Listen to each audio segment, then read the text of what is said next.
I saw a video recently that troubled me.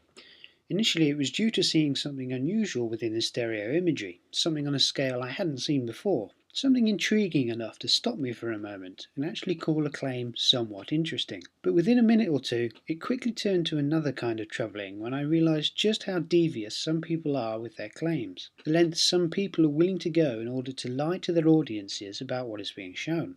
The claim is that this imagery we all know about is cut short, and that what follows is the remainder of the video. This initial stereo image is well known. I'm sure you've all seen it by now, especially if you've visited the image artifacts page on the stereo website. This is the example they use of the internal reflections. The date is January 26th, 2009. The labelling is a tad misleading. The bright blob on the right is Venus, and the smaller spot is Mercury, and there are plenty of ways we can confirm that with orbit tools, Celestia and so on.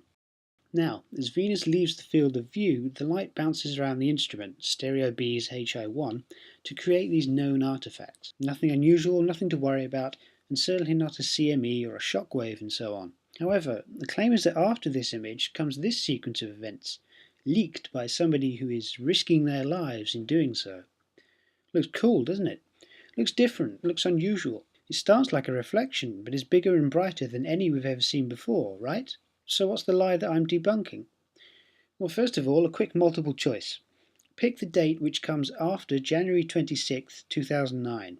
Is it A, January 27th, 2009, or B, March 21st, 2007? Yes, you've guessed it, the footage claiming to be leaked actually comes from 2007, as you can just about make out from the timestamp in the imagery, and which you can confirm by looking through the archives. So what are we looking at in 2007? Well, it isn't Venus, but a planet even closer to home. Our planet, Earth. We can check the orbit tools to see that the stereo satellites are really close to Earth, relatively speaking, after launching in late 2006. If you've seen any of my other videos, you know the drill here. We know the date of this so-called leaked footage, March 21st, 2007. We know the position of Stereo B for that date. We know where each planet is in relation not only to the Earth, but to each satellite. And because we know the field of view for each instrument, we know which planets are in view.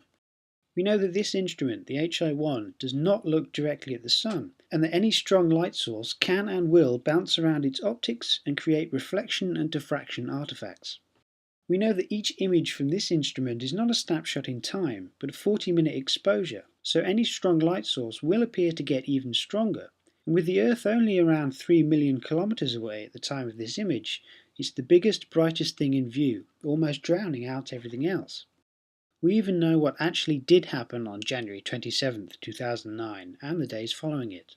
So we know all of these and many more aspects for each stereo satellite, and they can be verified independently, and there are plenty of sources to learn more about them. There is nothing unusual or unexpected in either piece of footage once you learn of how each image is created. And yet still, there are people who are willing to lie about all of this in order to make you believe whatever it is they want you to believe. Do you want to be sucked into the lies, fearful of your life because someone is telling you that this is a rogue planet or a CME? Or do you want to learn about these satellites and actually enjoy what science has achieved and can tell us about our place in the universe?